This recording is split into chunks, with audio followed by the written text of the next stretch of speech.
ไปน้องสอนนี่หน่อยมึงเด้อมึงได้บ่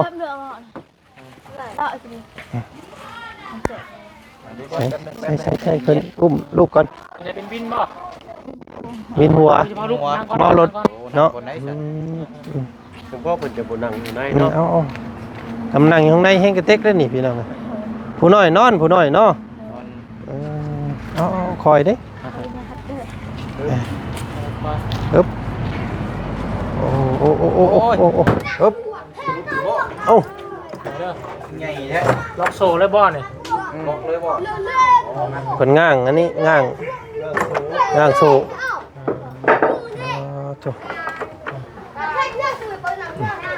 ไฟอันพื้นไฟอันดอกขีดตะพื้นขีดตะไผ่นั่นให้ง่ายปูซิปเลยเราเห็นเนาะกล้วยสมบัติหลายบ่อยข้างในเนาะอัดไว้คักแน่แท้นี่พี่น้องเอ้ยมีทองคำประยักษ์อยู่ข้างในนี่โอ้ข้างนี้ก็โอ้ยน้องอ่อนวัดหมอโซเฟอร์ก็ได้คนแต่งสิล่มแล้วบ่ไปเลย ค่อยนี่ไว้แล้วค่อยพาจะสั่นอยู่เขาไอ้เพิ่นโบราณวัดใหม่ไปแล้วให้เด็กน้อยบาทนี่พี่น้องเอ้ยสิแน่มาโบราณวัดเอาเด้อน้องอ่อนบาทนี่เนาะมียังเล่าคนขึ้นมาพี่ปั๊ดพี่น้องเอ้ยเนาะตูปะตางหมอแหกแทกระโป้เล่าคนมาไว้ในนี่หลวงพ่อแล้วจังว่าย่านคนขึ้นมาเนาะเอาให้เจ้าเอานะปะพี่น้องไงเนาะทางหมู่เพื่อนกับพี่น้องไงเนาะเต็มอยู่ตารางก่อนเด้อนี่ป้าไปมองหน้าน้องอ่อนก่อนไอ้นอกกาบ่ต้องญาติเด้อน้องเด้อเนาะบ่ต้องห่วงเนาะ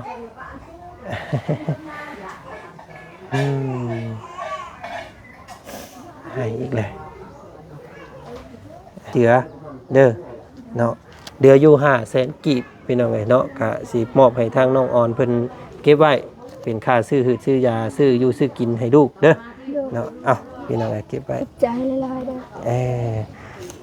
อพี่น้องเอ้ยเนาะ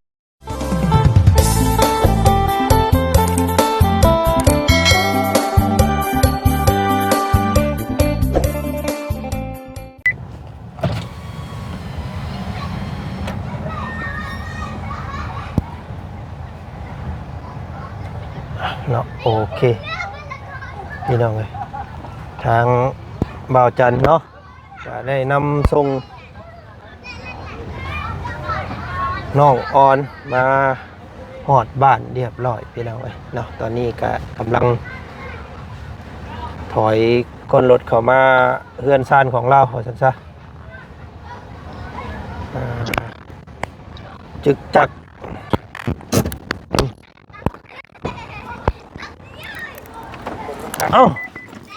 จอดถึงความคนผู้รับผู้บาดพี่น้องเลยเนาะแต่ละขู่แต่ละคนลงได้อยู่บ่แม่นอ่อนเพียเบิดไปจักเนาะมาเบิ่งเปิดผ้าท้ายก่อนเด้อโอ้ยพี่น้องเอ้ยเอาคอยลงนอนบ่พูดไปตารางเฮือนผู้เด้ออุ้มเอาน้องอ่อนก็คอยถาดลงก่อนเอาสบายดีเอาน้องอ่อนลงมาก่อนลูกละแล้วลงมาก่อนเดี๋ยวจังมาเอาเข่าของเนาะมาไปน้องสอนนี่หน่อยมึงเด้อมึงได้บ่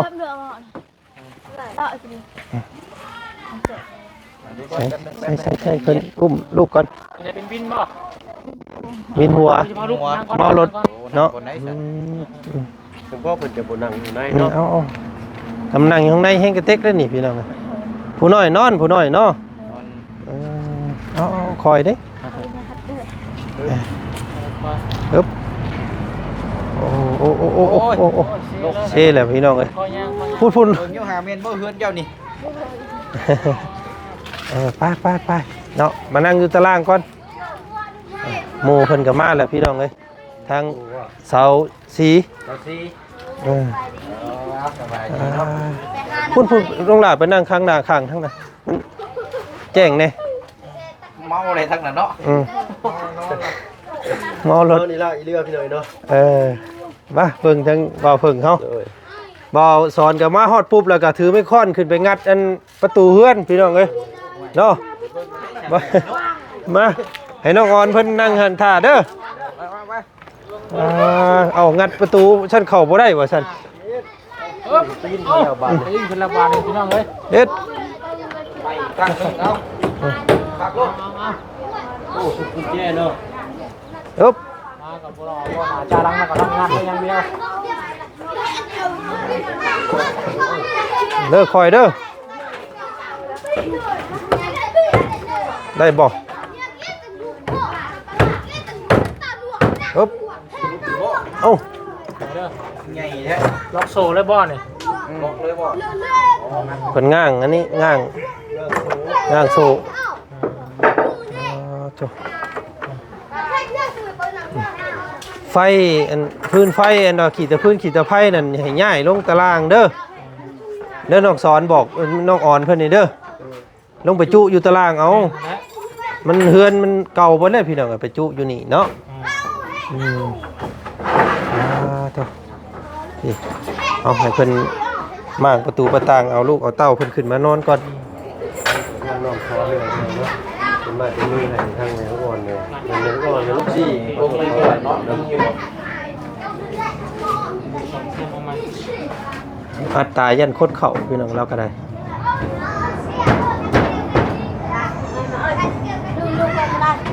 เนี่ยเพิ่นตื่นเอา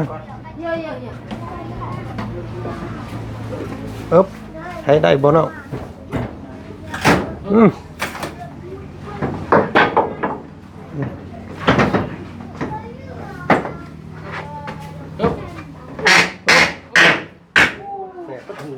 ปูซิปเลยเราเห็นเนาะ เลือดเป็นกล้วย สมบัติหลายบ่อยข้างในเนาะอัดไว้คักแน่แท้นี่พี่น้องเอ้ย มีทองคำประยักษ์อยู่ข้างในนี่โอ้ข้างนี้ก็โอ้ยน้องอ่อนวัดหมอโซเฟอร์ก็ได้ ลมเด็ด เท่า คนแต่งชิลมเลยบ่ไปเลย ถ้าคอยนี่ไว้แล้วคอยพาจะสั่นยุ่งเขา ไอ้เพิ่นบรวัดใหม่ไปแล้วเอาผ้าเอาแพร่มาเซ็ต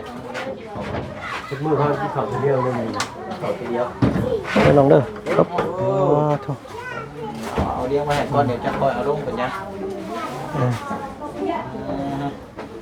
เราโบนี่มีกุญแจล็อก ซื้อกุญแจมาให้เพิ่นล็อกเอาเนาะใส่กุญแจมาล็อกเอากุญแจง่วงให้มากึบไว้อันนี้เราเป็นงานเป็นการเราพากันเอานี่ตอกไว้มันก็มุ่นได้เฮือนเนาะใช้เบิ่ง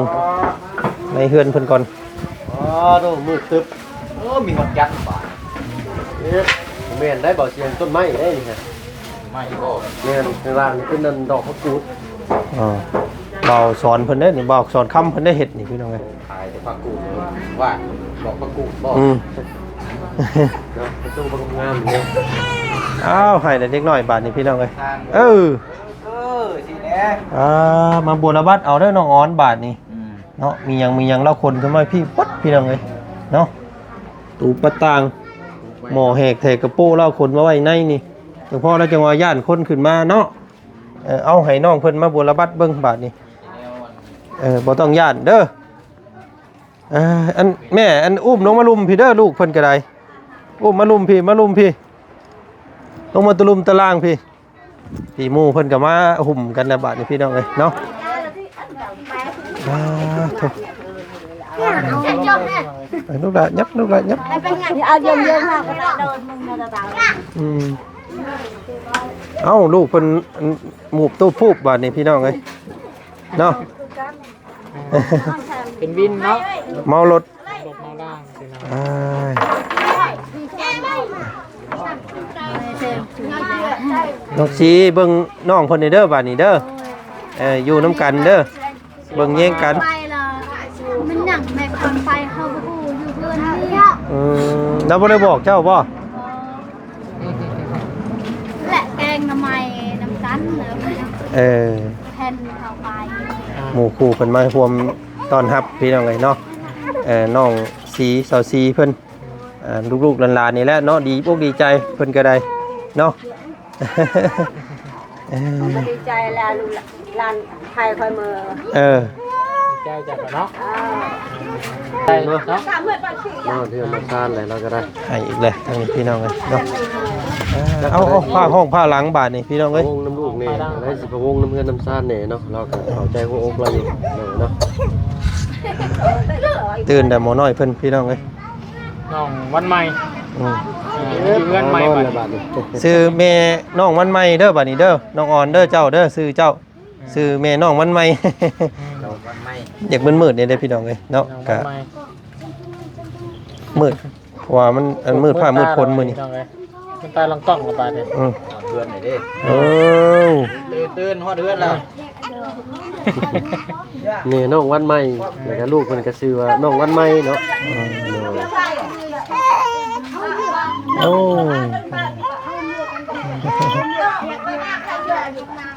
เอามีแต่ให้เพิ่นพักผ่อนก็สักน้อยนึงเดี๋ยวว่าจันทร์สิเอาข้าวเอาของมามอบให้บัดนี้พี่น้องเอ้ยเนาะเป็นของทางแม่แอนนาเนาะเพิ่นส่งมาช่วยเหลือเบื้องต้นนี่แหละเนาะก็จักมีหยังแน่ถ้าเบิ่งถ้าส้มน้ำกันอีกเนาะให้ลูกเต้าเพิ่นพักผ่อนก่อนน้อยนึง อยากกินนมมาจักไหน ลูกเพิ่น กินนมป่ะ เมารถเนาะ เอาลูกกินนม ลูกกินนมก่อนเปิดจี้ให้เพิ่นกินโดดบ่เป็นหยัง เอาพี่น้องไปกินเอาลูกกินนมก่อนสิเนาะ เนาะก็โอเคพี่น้องเนาะก็ทางบ่าวจันก็ได้ไปซื้อข้าวซื้อของมาเรียบร้อยเนาะเต็มท้ายรถอยู่พี่น้องเนาะเป็นข้าวสาร1กระสอบหรือว่า50กิโลเนาะแล้วก็มีมาม่าพี่น้อง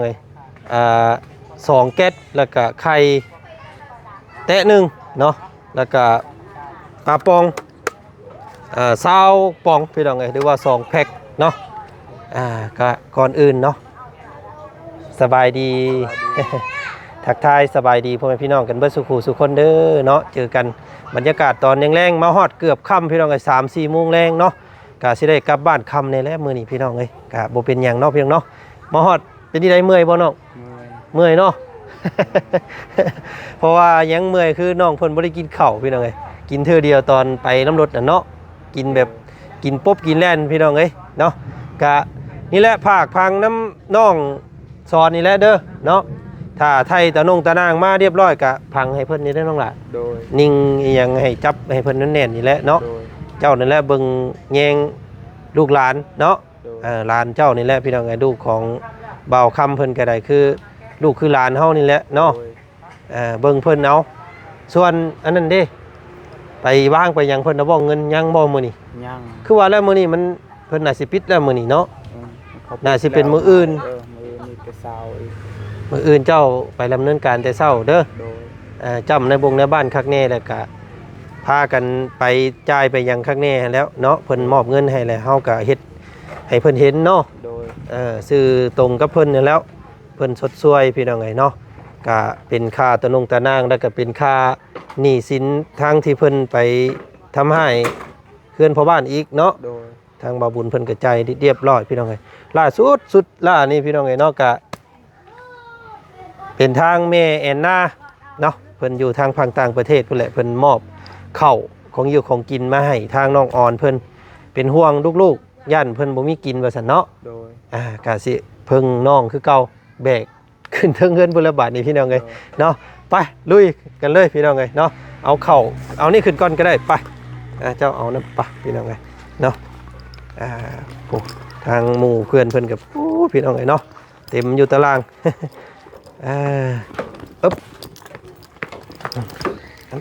เนาะบ้างอยู่นอกนี่ก่อนก็ได้น้องมุงหน้านี้แหละนี่มาว่างนี่ก่อนเนาะเดี๋ยวเราเอาถ่ายรูปให้เพื่อนเบิ่งก่อนเนาะต่อกำลังอันป้อนข้าวลูกโยบาทนี่พี่น้องเนาะเพิ่นหิวข้าวกินข้าวอันนั้นบ่กินข้าวกล่องนั่นบ่ เขาเขายำเอา โอ้ยน้องพี่น้องเลยเอานั่งก่อนอีหล่าลงเฮือนก่อนเจ้าป่ะลงทางลุมก่อนเนาะ อ่ะมาแบกเอาเข่าก่อนบาดนี้เนาะแบกมาเลยน้องล่ะอึ๊บเข่า50 กิโลพี่น้องเลยเนาะเป็นสอบบักใหญ่ปุ๊บเถอะมาก่อนเด้ออึ๊บนี่อีกป้าไปมองหน้าน้องอ่อนก่อน โอเค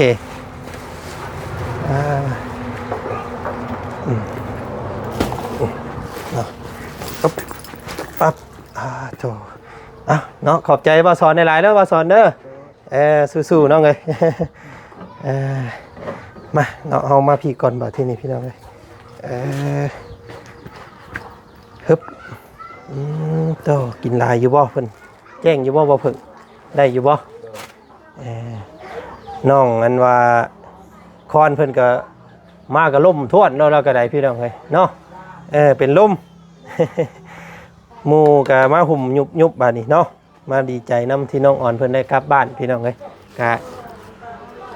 ป้อนข้าวเพิ่นก่อนก็ได้เดี๋ยวจังบอกเพิ่นอิ่มแล้วบ่เบิดแล้วบ่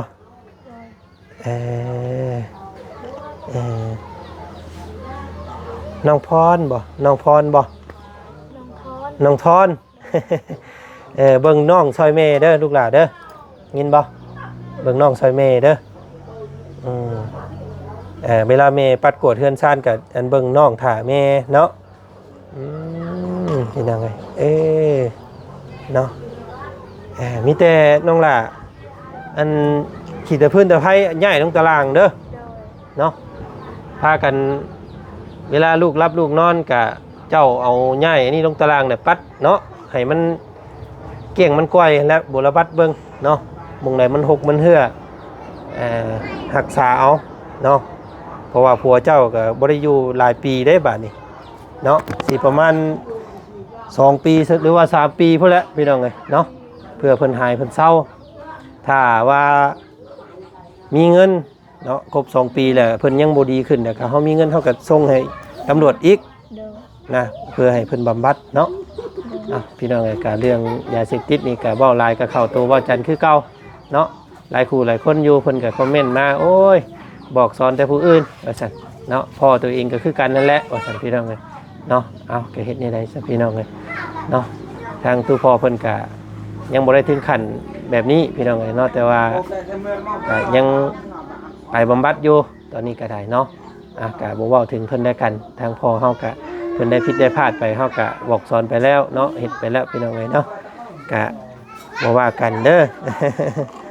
เนาะยิ้มเนาะบัดนี้เนาะดีใจบ่เนาะเนาะดีใจเนาะได้มาเฮือนเนาะบัดนี้ตะกี้เป็นหยังคือว่าโศกเศร้าแท้เป็นคือไห้อยู่หั่นน่ะเนาะบอกพี่บอกน้องเพิ่นแน่กังวลเรื่องหยังเรื่องล้ำยังไม่ได้แต่งฮีดเคยอายเขาแต่งฮีดอย่างนี้คือขอโทษพี่น้องไอ คือน้องอ่อนเพิ่นไปตอนนั้นน่ะมีความโศกเศร้าแน่นั่นคือน้องเพิ่นเนี่ยกังวลเรื่องฮีดเนาะเพราะว่าไอ้น้องทางระบาวเนาะทางระบาวน้องของแม่บ่เจ้าไปอยู่น่ะน้องแม่ทางระบาวเพิ่นอยากให้น้องอ่อนนี่เสียค่าฮีดเนาะเพราะว่าต้องมีงัวบ่น้องงัวตัวหนึ่งกับหมูเนาะแต่นึงเขาจำพื้นเขาแต่งฮีดเฮาเลยแต่งฮีดแล้วก็ขึ้นเพื่อนมาได้ครับนี่ยังมาได้แต่งฮีดครับก็เลยกังวลเนาะในกรณีที่เจ้ากลับมาไปชี้ได้กับบ่ได้เสียอย่างบ่ได้เสียอย่างเนาะมาอยู่เพื่อนเจ้านี่เนาะเห็นว่าเสียฮีดเสียอย่างอีกโอ้โหแม่นแนวแล้วพี่ เนาะเอ้ามื้อนี้ก็เบิดเวลาน้องเอ้ยทางพวกอ้ายก็สิพากันกลับก่อนเนาะอุ้มได้บ่ลูกอุ้มได้บ่ เอาลูกเขาทั้งพูดอื่นก่อนก็ได้บ่เอาอย่าวางได้โอ้ยน้องน้อยๆก็เอาน้องได้พี่น้องเอ้ยโอ้ยกะสิพากันเดินทางกลับบ้านก่อนบัดนี้ก็ถือว่าภารกิจรอบนี้ถือว่าเสร็จสิ้นทางบ่จันก็ได้เนาะเอาน้องเพิ่นกลับสู่อ้อมกอดของเฮือนซ่านคือเก่าเนาะดีอกดีใจบัดนี้พี่น้องเอ้ยเนาะก็บ่ต้องย้านเด้อน้องเด้อเนาะบ่ต้องห่วงเนาะ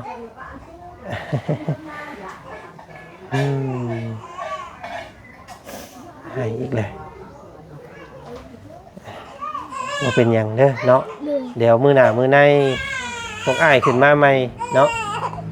โอ้ยบ่ให้โอ้ยสิรอดอยู่บ่เนาะคลิปข่อยพี่น้องเอ้ยเอาเสื้อเอาแพรมาหุ้มเอาเพิ่นอีกนี่เอา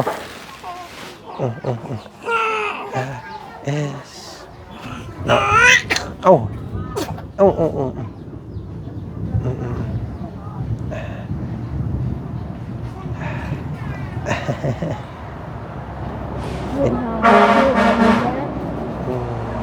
เพิ่นอุ้มบ่เป็นเนาะเด็กน้อยเนาะเจ็บบ้านน้องแม่เขาซ้ำนี้ลูกเขาหายตลอดอยู่พุ่นน่ะได้โดยคิดในใจเขาทุกอีลี่เขาหายตลอดข้าวจะหาได้กินเลยกินข้าวกินน้ำเด้อเจ้าบัดนี้เด้อเนาะเอาลูกเอาเต้านอนกับเจ้ากับพักผ่อนน้ำแน่เด้อเนาะบ่ต้องคิดอย่างหลายเพราะว่าผัวกะเพิ่นบำบัดแล้วบัดนี้เพิ่นบ่มาทำให้เจ้าดอกบัดนี้เด้อเนาะบ่ต้องคิดอย่างหลายมื้อหน้ามื้อในขึ้นมาเดี๋ยวว่าจันสิมาหาน้องใหม่อีกเด้อเนาะเฮือนซ่านที่มันฮักมันเพไปกะบ่เป็นหยังเนาะมีแต่พากันคอยซ่อมคอยหยังเอาเด้อมองใดมันฮักมันหยังก็ได้ปัดกวดเอาตะลุมตะลางบาดนี้เอาเว้าหลายน้องเพิ่นก็ให้เดี๋ยวพี่น้องไอ้บัดนี้เนาะเอากะสิเอาให้เพิ่นดูดจุเนี่ยให้เพิ่นดูดโดดเนาะเอาดูแขนนะพี่น้องไงเนาะบาจันก็สิถือโอกาสมอบข้าวมอบของก่อนพี่น้องไงเนาะกะมีปลาปองเด้อน้องน่ะเด้อเอาไว้สู่ลูกเจ้ากินแล้วก็มีเนาะแล้วก็ไข่เด้อนี่เนาะไว้ต้มไว้ทอดไว้จืนให้ลูกกินเด้อแล้วก็ข้าวเนาะ3-4-5 คนชุมเจ้าคือสิได้หลายมื้อเติบอยู่ดอกเนาะข้าวเจ้าตะเกามีอยู่บ่เบิดแล้วเอาพี่น้องเอานี่ได้กินตัวนี้ก่อนคือสิกุ้มอยู่ดอกเป็นเดือนพุ่นแหละเนาะลองเบิ่งพุ่นแหละมาเราหน้าเราในจังว่ากันใหม่อีกเนาะแล้วก็เงินส่วนที่เหลือจากซื้อข้าวซื้อของพี่น้องเอ้ยเนาะบ่จันก็สิมอบให้ทางน้องอ่อนเพิ่นเลยเนาะไว้ซื้อแพมเพิร์สซื้อข้าวเนาะไปซื้อข้าวกล่องก็ได้น้องเอ้ยเนาะอยู่ในอันนั้นตลาดอันเด็กตัวเย็นเพิ่นน่ะเนาะอันบ่แม่นข้าวซีรีแลกข้าวซีรีแลกมันจังบ่แพ้ลำไส้เพิ่นเด้อเนาะเวลาเงินคำเจ้าก็เก็บไว้น้ำเจ้าเด้ออย่าให้ผู้อื่นเนาะเพราะว่าตู้พอเพิ่นก็คือเห็นนั่นแหละพี่น้องไอ้เพิ่นกินเหล้าเนาะเครียดหลายก็กินเหล้าเราก็ได้เนาะก็เอาไว้น้ำเจ้าแล้วเอากระเป๋าไว้เย็บเจือเด้อเนาะเดืออยู่500,000 กีบพี่น้องไอ้เนาะก็สิมอบให้ทางน้องอ่อนเพิ่นเก็บไว้เป็นค่าซื้อหืดซื้อยาซื้ออยู่ซื้อกินให้ลูกเด้อเนาะพี่น้องไอ้เก็บไว้ใจลายๆเด้อพี่น้องไอ้เนาะเป็นเงินของทาง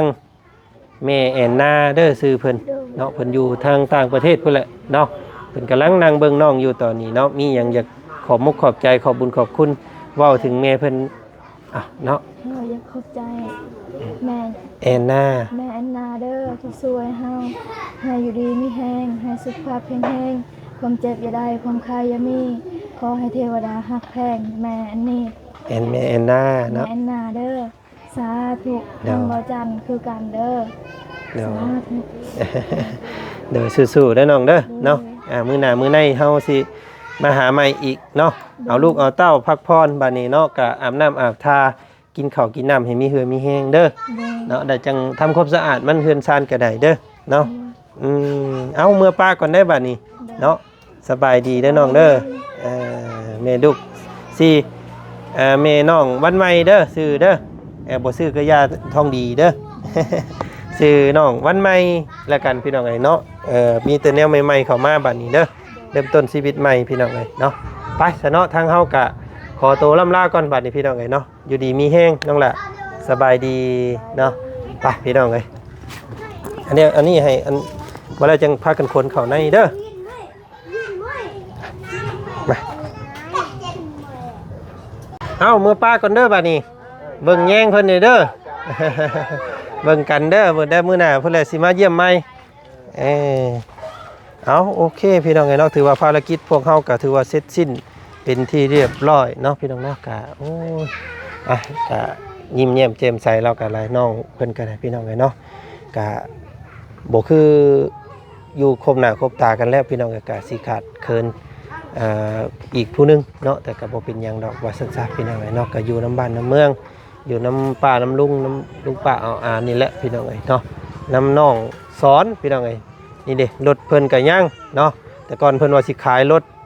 ก็เอาไว้ให้น้องเพิ่นไว้ใช้ในยามขับขันเนาะเพื่อ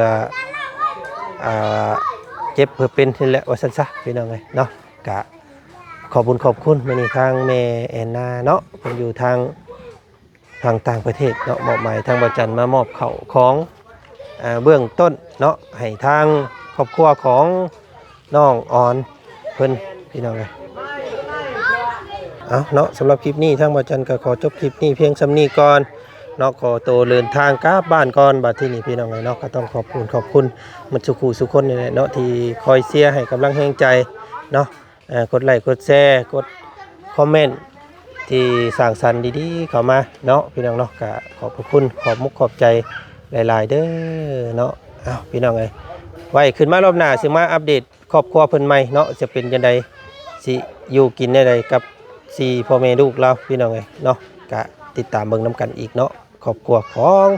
น้องออนแม่ลูก4พี่น้องเอ้ยเนาะจังไดก็ติดตามเบิ่งชมนํกันอีกเด้อคลิปหน้าเนาะคลิปนี้ไปพี่น้องเดินทางกลับก่อนบัดที่นี่สบายดี